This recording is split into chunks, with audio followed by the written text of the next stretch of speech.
Ang dami everyone ka makikita dito sa flea market. Talaga yung mga mahihilig sa mga antiques and yung mga treasure talaga.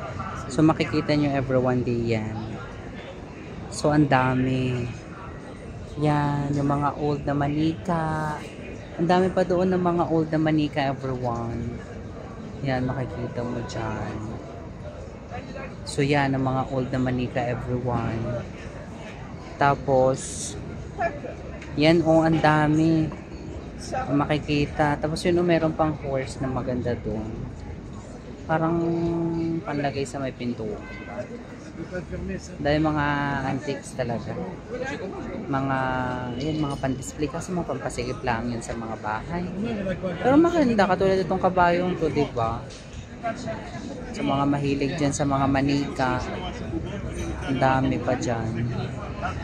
Ang dami pa doon. Yan, ang dami niya dyan na makikita kayo. Ito ang cute-cute, oh. Diba? Tapos ito yung sa pangtok sa pintuan. Bongga. Diba? May brush pa ng kabayo. Yun lang everyone.